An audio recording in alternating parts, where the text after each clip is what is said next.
So, sa mga nagtatanong nga pala, tungkol nga dito, so, gamit na gamit to ngayon mga tol, kasi gawa nga ng taglamig ngayon dito sa Saudi. So, sa mga nagsabi nga pala na mainit dito sa Saudi, mga sinungaling kayo.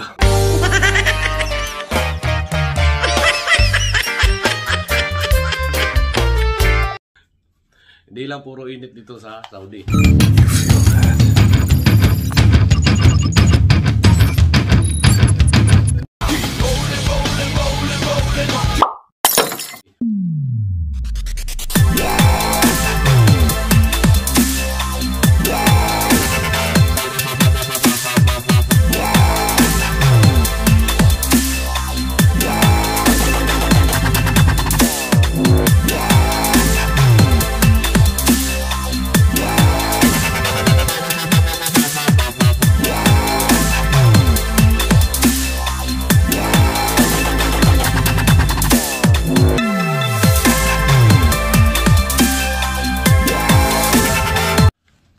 Magandang araw ulit sa inyo mga tol. So, it's been a while na nagkaroon ulit tayo ng video.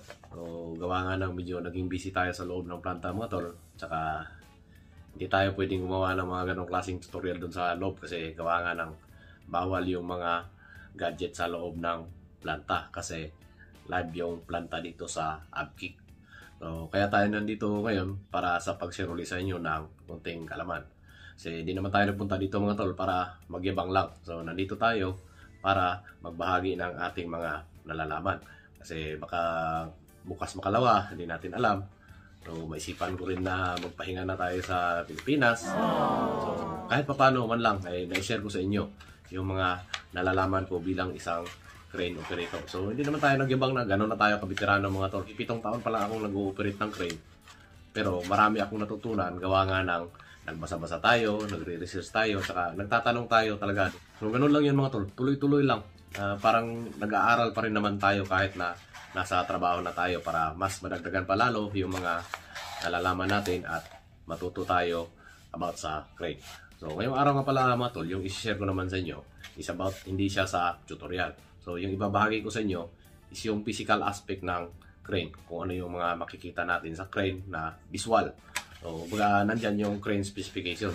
Hindi lang mga tol na alam natin i-operate, alam natin kung paano i-operate yung crane. So, bukod dyan, dapat alam din natin kung ano yung nakapaloob sa unit na hinahawakan natin. So, una, kaya yan, yung boom. Yung haba ng boom, yan, isa kasi yan mga tol sa tinatawag na visual, physical aspect of a crane. So, yan yung mga makikita natin kumbaga sa aspeto ng isang unit na hawak natin. So, kung ilang litro, yan, ilang litro yung laman ng tangke. Kasi may mga inspector mga to na nagtatanong talaga ng mga ganyan. So, bilang isang crane operator, dapat alam din natin yan kung ano yung mga nakakapaloob sa unit natin. Ay, sukat ng kable, ilang sheaves ba yung nandyan sa hook block natin, ilan yung capacity na kaya ng ribbing, yung mga ganong bagay mga tol. May mga inspector talaga na nagtatanong ng ganyan. So, yung haba ng outrigger, pagka nag-blade extend tayo ng outrigger, kung ilan yung haba. So, lalong-lalo na yun sa mga inspector na medyo parang kumukuha lang din ng idea sa atin. Maraming ganyan talaga mga tol na sa atin sila kumukuha ng idea, gawa nga ng hindi rin nila alam. So, dapat aware tayo sa mga ganyan. Kaya ako to binabahagi sa inyo mga tol kasi gawa nga ng ilang beses ko nang nasubukan yung mga ganong bagay. So, sa mga nagtatanong nga pala, tungkol nga dito, so, gamit na gamit to ngayon mga tol kasi gawa nga ng taglamig ngayon dito sa Saudi. So, sa mga nagsabi nga pala na mainit dito sa Saudi, mga sinungaling kayo. Hindi lang puro init dito sa Saudi. Kapag ganitong panahon mga tol, December to January, February, yan, malamig talaga dito sa Saudi. Kaya sana naman yung mga nagpipidos, huwag nyo naman lasunin yung mga tao na mainit dito sa Saudi. Sabihin nyo rin para alam nila na dapat may taglamig at saka may tag-init dito sa Saudi. So, ayan, kung napapansin nyo, doble yung suot ko. Gawa nga ng malamig talaga ngayon dito. So, kawawa talaga sila pagka dumating sila dito na hindi nila alam na may taglamig din pala dito. So, ayan, kagaya yan. Naka-long johns tayo. Tsaka naka-doble tayo ng t-shirt. So, yakap lang sa unan, sapat na. So, ganun yung mga Saudi boy. Unan lang at saka long johns, ito. Sapat na. Kasi wala naman tayong yakap dito. Kaya dapat inform din natin sila para hindi sila mabulaga pagdating dito. Saka sa mga bago nga pala, huwag nyo kalimutan mga tol na mag-subscribe. Saka yan, pakipindot na rin na notification bell para ma-update kayo mga tol sa mga kagaya nitong mga tutorial. Kasi marami pa tayong ibabahagi dito sa inyo mga tol. Hanggat sabi ko nga, nandito ako, magbabahagi ako sa inyo ng mga nalalaman ko. Kasi balang araw talaga, yan yung sinasabi ko. Maisipan natin na magpahinga na. At least na ibahagi ko na itong mga ito sa inyo na alam ko na magagamit nyo rin. Lalong-lalo na doon sa mga magsisimula pa lang. Saka bago nga pala tayo magsimula, shoutout muna tayo dyan sa mga tropa natin na nagpapa-shoutout. So siguro na-miss nila yung mga shoutout. So shoutout muna tayo dyan kay Mr. Ting Ranes. Paring Ting, shoutout nga pala sa iyo. Saka good luck. Sana tuloy-tuloy na yung pagpunta nyo rito. Saka shoutout din kay Mr. Alex na Liawan. Saka salamat din sa suporta pre. Saka kay Mr. Pedrito Francisco. Saka kay Mr. Ilorde Lozano. Ayan, maraming salamat din sa mga suporta niyo, sir. Saka kay Melvin Ragutero. Tol, maraming salamat din sa suporta. Saka lalong-lalo na dyan sa tropa natin na si Dong Garmala.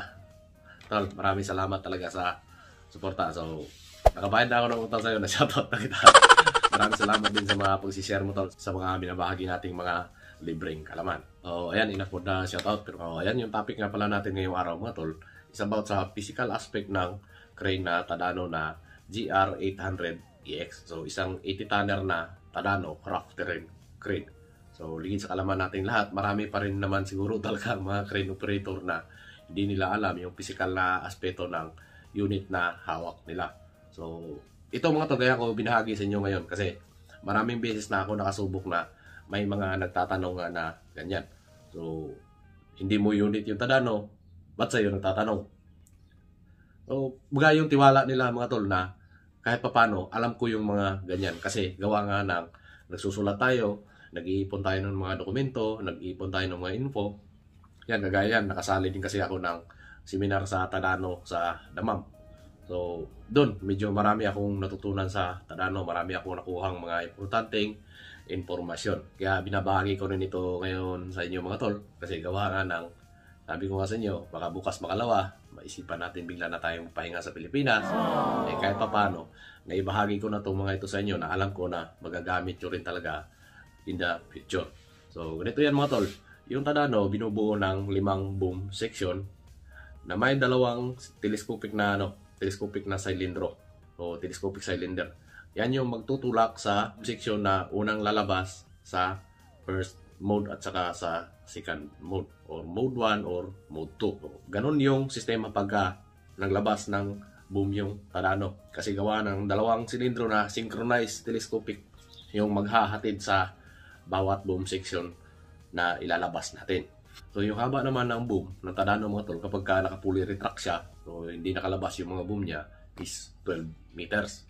Sa kapag ka naka-full extend siya ng 5 boom section, umaabot siya ng 47 meters. So medyo mahaba rin. Halos katulad din siya ng 90-tonner na lever. Saka yung extension speed mga tol ng Tadano, makukuha natin ng 2 minuto at 4 na segundo yung paglabas natin ng 35 meters. So biruin nyo, ganun kabilis mag-extend yung Tadano. 2 minutes and 40 seconds yung 35 meters. Yun yung kayang i-extend ng Tadano na GR800EX or nasa mga 160 seconds. Ganun kabilis yung pag-i-extend niya. So, 35 meters sa loob lang ng 2 minuto at 40 segundo. So, ganun kabilis pag-extend ng boom mga tol. So, di ba? Ang bilis mga tol. Hindi siya kagaya sa lever na bawat boom section susunduin ng silindro kaya ang tagal. Mabagal talaga pagka nag-extend or retract tayo sa lever. Gawa nga ng bawat boom section yung sinusundo ng silindro. Pagkatapos natin sa boom mga tol, punta naman tayo sa kable. So, sa main drum at saka sa auxiliary drum. So, yung main drum niyan mga tol, nasa 253 meters yung nakapulupot sa main winch natin. So, yung sukat naman, yung diameter naman ng kable natin is 19 mm. So, pareho lang mga tol. Yung sa main at saka yung sa auxiliary, pareho lang yung sukat ng kable nila.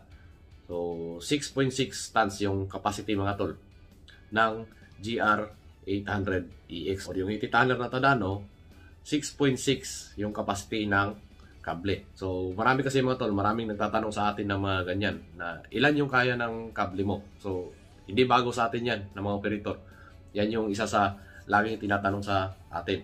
So, ilan ba yung kaya ng ribbing na ginawa mo? So, di ba? Isa yan. Particular naman kayo sa mga ganyan mga tol. Laging tinatanong talaga sa operator yan kung ilan yung kaya ng kable ng crane na hawak natin. Tsaka yung sa auxiliary pala mga tol na winch. So, yung haba ng kable niya is aabot ng 139 meters. So, pagka ganyan mga sukat mga tol, buo pa yan. Hindi pa sila napuputulan. So, 7 pulupot pa rin siya doon sa main winch natin or 7 layer. So, yan yung makikita natin doon sa cable drum. So, yung wire of plus niya naman is non-rotating wire. So, hindi sila yung mga wire na tagusan. Kagaya pa rin siya sa mga nakagawi ang kable natin na spiral. So, sa kable kasi may dalawang klase yung kable natin mga tol. So, meron tayong coarse at saka fine na kable or mga wire. So, kagaya kumpara natin sa lever, kumpara natin sa groove. Yung groove, malalaki yung hibla. Kaya minsan, doon nagkakatalo yung sukat. Kasi minsan yung iba ayaw nilang maniwala nga na ganyan yung sukat niyan, eh ba't ang laki? So, sa lever mga tol, iba yung sukat ng 19mm kumpara mo sa 19mm ng Tadano. So, kahit subukan nyo mga tol, sukatin nyo para mapatunayan nyo rin na kayo mismo. Tsaka about naman sa hook block natin, meron tayong mga options. So, meron tayong 3 sheaves, 5 sheaves, 6 sheaves, at saka 7 sheaves. So, yung 3 sheaves yata, kaya bumuhat ng 35 tons. Yan yung capacity niya. So, sa 5 sheaves, nandun nakapaloob yung 50 tons na kayang buhatin ng hook block na yun. So, may mga SWL kasi yan tol, yung tawag dyan sa mga yan. So, yung sa para sa 80 tons na capacity, na kayang buhatin talaga, ayon sa ribbing, kung ilang ribbing. So, 7 sheaves yung nandun sa hook block. 7 sheaves yung dapat na gamitin para kaya natin bumuhat ng 80 tonner din ayon sa 3.5 meters yata yan tol. Yung mga pinaka-standard talaga na kaya nating bumuhat ng 80 tons sa 80 tonner din na crane. So, nakapag-PATUB na kasi ako ilang beses na. Ganun yung gagawin natin. So, nasa 3.5 meters talaga yan pagka dyan sa Tadano na 800 EX or 80 tonner na Tadano. So, sa mga nagtatanong nga pala kung paano siya kunin, so, ganito lang gawin yan mga tol. So, ipo-pull ribbing nyo dun sa computer mismo. Makikita nyo naman kung ilan yung sagad. So, nasa 12 o 14. O 14 kasi 7 yung sheaves. So, 14. Tapos, buboom up mo siya ng nasa mga 3.5 talaga. Kung mga, hindi ko lang kasi na ano sa load chart motor. Pero basta nandyan yan. Makikita mo dun sa pinaka-LMI natin na kaya niyang bumuhat ng 80 tons din kahit na 80 tonner siya mismo na crate. Tapos ibuboom up po siya hanggang nasa mga 3.5 na radius yata mga tol. O abot ng 76 yung boom angle yata. Yan yung pinaka maximum niya na maabot niya na kaya niyang buhatin yung pinaka 80 tons na yan. Tsaka yung Tadano na 800EX mga tol or GR800EX, isa siyang rear engine type. So tandaan nyo yan mga tol kasi minsan talaga may mga nagtatanong talaga sa atin ng mga ganyan. So balang araw nga, kaya yung lagi ko sinasabi, balang araw may encounter nyo rin kasi yung mga ganitong mga tanong.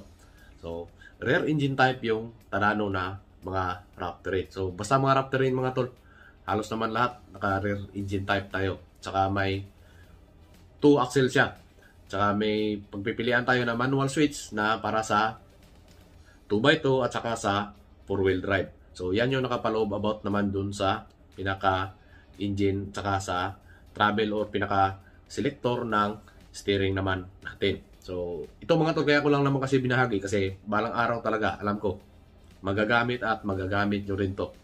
May encounter nyo rin to mga tol kapag may mga tao magtatanong sa inyo ng mga kagaya ng ganito. About sa travel naman mga tol, yung pinaka manufacturer's limit talaga ng Tadano is nasa 36 km per hour yung takbo lang ng crane. So, siyempre iba kapag Pilipino kasi pagka narinig na natin, hataw na kasi uwi na. O di, siyempre, di ba? Hindi tatakbo ng 36 yan. Alam ko, kaya natin patakbo ng 40-50 yan. O, ganun naman kasi tayo mga Pilipino. So, gusto natin kasi mga adrenaline. Kaya kaya natin patakbuhin ng mas mabilis pa sa manufacturer's limit. So, about naman sa outrigger mga tol, yung haba naman ng outrigger, kapag ka naka-fully extend tayo, is nasa 7.3. Yung haba naman ng outrigger na fully extend. Kapag ka naka-mid extend naman tayo, is nasa 6.7. Yung haba naman ng outrigger. So, yan, base center to center yan, yung sukat ng outrigger mga tol. At saka yung pinaka-minimum extend naman ng outrigger natin mga tol, is nasa 2.7 meters. So, center to center pa rin yung sukat ng outrigger. Tapos yung panghuli mga tol, na physical na aspeto naman ng crane, yung counterweight. So, ikaw ba ngayon na may hawak ng Tadano na GR800EX o yung pinaka-modelong labas ng Tadano na 80 tonner, o ikaw, bibigyan kita ng hindi ako nagyayabang kasi ako ganun din ako nung una. Pero yung totoo, bibigyan kita yan. Bibigay ko sa iyo ilang segundo. Pag-isipan mo, alam mo ba? Yung totoo talaga. Nandito yan sa puso mo kung nagsinungaling ka o hindi. Bibigyan kita ng ilang minuto. Alam mo ba kung ano yung bigat? Ano yung bigat ng counterweight ng 80 tonner na Tadano? Bibigyan kita ng ilang minuto. Hindi mo na akong sasalita dito.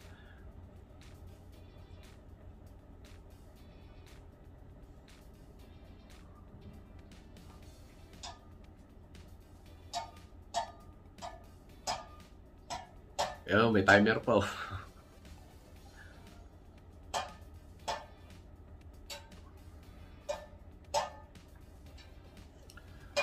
Ano ngayon? Sige na nga, sasabihin ko na nga sa inyo. So, maraming ganyan mga tol. Marami tayong tropa na laging nagtatanong talaga. Bray, ano nga uli yung counterweight ng So, di ba? Isipin mo, unit mo na yon, hindi mo alam kung ilan yung timbang ng counterweight na bit-bit ng unit mo. So, ito mga tol, hindi ko sinabi sa inyo na para magyabang ako sa inyo. So, marami tayong mga kasamahan na laging nagtatanong sa akin. So, hindi naman tayo veterano, ba't ka tatanungin, di ba? Yan yung isipin mo. So, ibig sabihin nun, nagtiwala sila sa iyo. Kaya sila nagtatanong sa atin. So, ganito yan mga tol. Yung counterweight ng Tadano na 80 tonner mga tol, yung GR800EX, yung timbang ng counterweight niyan sa likod na bitbit natin is 9.9 tons. Yan yung bigat ng counterweight na bitbit natin. Or 9,980 kg. Yan yung timbang ng counterweight na bitbit natin. So, sa fly jib naman, mga tol, yung haba naman ng pinaka-fly jib niya is nasa 17.7 ba yun? Yung fly jib na yan. Saka yung pinaka-toothpick niya nasa mga 7.6. Saka yung pinaka-main jib is nasa 10.1.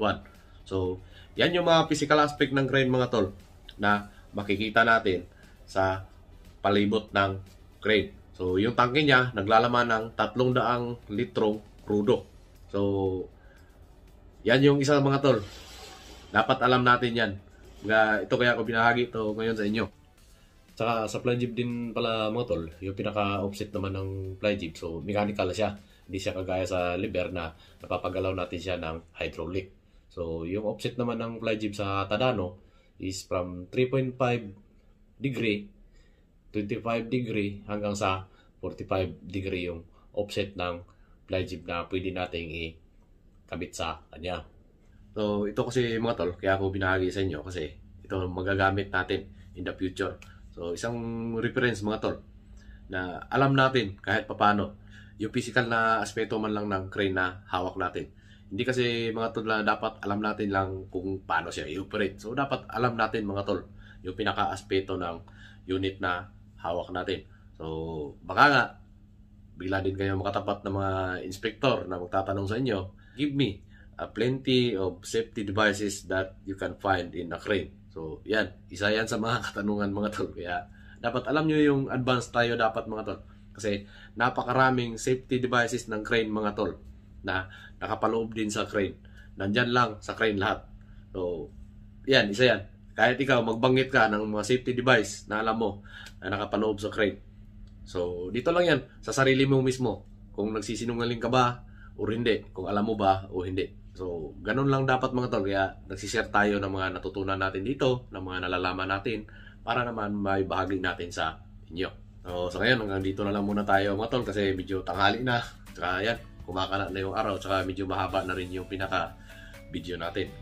So hanggang sa susunod ulit, tsaka sa mga bago nga pala, huwag nyo kalimutan na mag-subscribe, tsaka yan, pakipindot ng notification bell mga tol para ma-update kayo sa mga susunod pa nating tutorial na mga kagaya nito.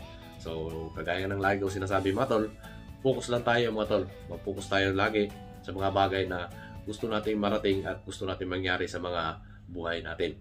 So hanggang sa susunod ulit mga tol, maraming salamat.